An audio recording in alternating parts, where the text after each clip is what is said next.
I was working with Joan as a research officer, and as well. Well, that's Joan Busfield at Yes, yeah. yes.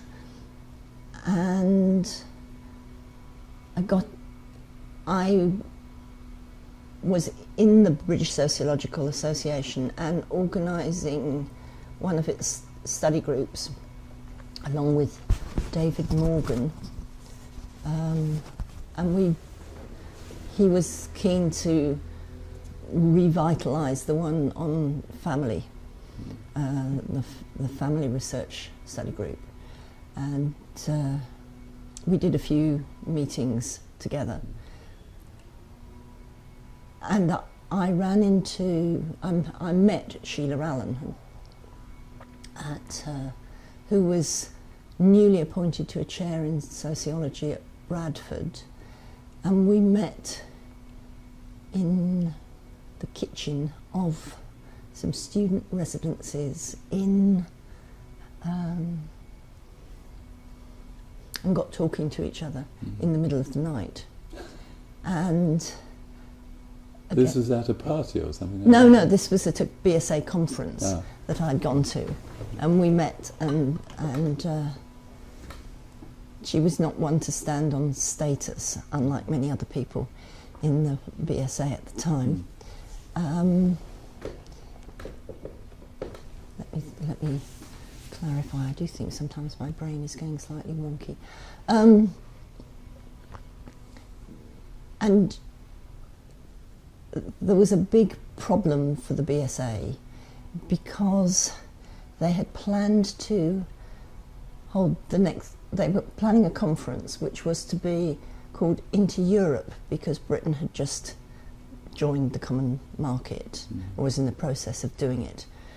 They couldn't get anyone to organise it, and the other conference topic didn't happen either. So the executive of the BSA, which included Sheila Allen and Mary McIntosh, were approached with the possibility of why don't we do something on the family, in default, do something on the family, and approached the two women. And Mary McIntosh had recently organised the BSA conference on topic was something around crime. Can't exactly remember what it was. And they also asked Sheila if she'd be willing to do it, and Sheila said, "It's not my field, I do stuff on race, but you're a woman, so you must be able to do it." Anyway, the two of them both decided that maybe because I was becoming better known for being active within the women's movement, might be a possible person to work with, one or both of them. It ended up being Sheila. So I was working with David Morgan on organising the special interest group, and with Sheila Allen on the possible future conference, which had to be done very rapidly because it was all left to the last possible moment.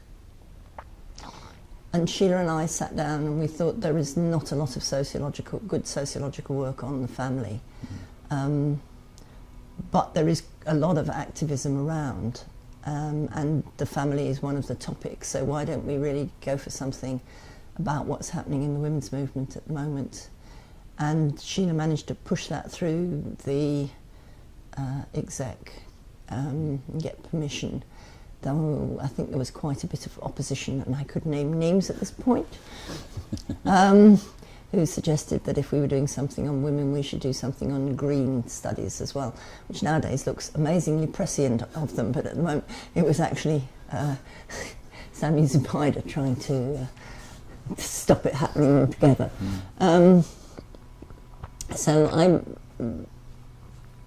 because they were really pushed for it, and because Sheila was such a respectable person, and she also had kind of Mary's support, and they spoke for me, we were allowed to go ahead and organise something which we then said it's not going to be on the family, and it's not going to be on women, it's going to be on sexual divisions in society. And that's how I ended up involved in in organising what turned out to be the 1974 BSA conference.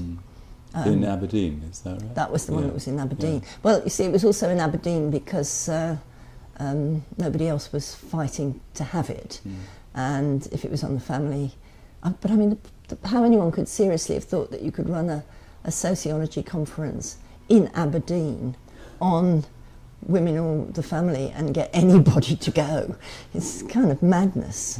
It was difficult enough to get enthusiastic people to go to Aberdeen to a conference on feminism, which they were much keener on. We decided it didn't have to be strictly sociologists, so we had historians and anthropologists and just generally activists coming along as well. And it was successful because lots of people came.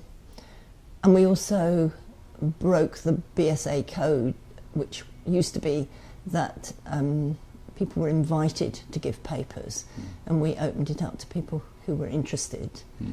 And we invited quite a lot of folks to reflect upon their past work in the light of current emerging interests on gender. And some, bless their hearts, like Ronnie Frankenberg and Colin Bell and Howard Newby, took it up and actually did do that. But we did have some hostility. I mean, curiously, Anne Oakley was opposed to it because she thought we should have made it on women and not on gender. We actually made it on sexual divisions rather than on women or on gender, sexual divisions in society. What's the difference between gender and sexual divisions then? I think we didn't want it to be on women. We wanted reflections on the situation of men and the relationship between men and women. But that would come under gender as well, wouldn't it? It wouldn't now, but I think at the time we felt that if it were that we wanted to steer away from the... I'm going to regret some of this because I'm... No, just because I don't think I'm thinking very clearly at the moment. I think at the time we didn't want it to be focused and solely on women. We wanted it, which would have been a tendency within the women's movement at the time. I mean, it was at the time when people were arguing that men shouldn't be doing research in the area, and that we shouldn't include men in the people who were invited to give keynote addresses, and we wanted to stress that we were interested in the relationship between men and women. And that was quite original as a position, would you say?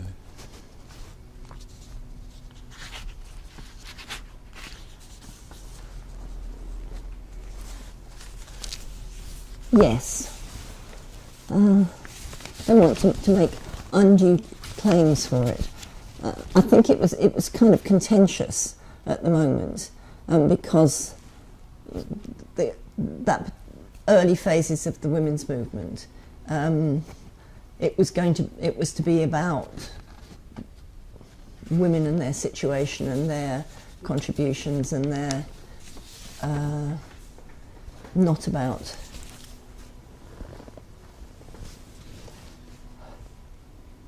I really am not doing very well at the moment.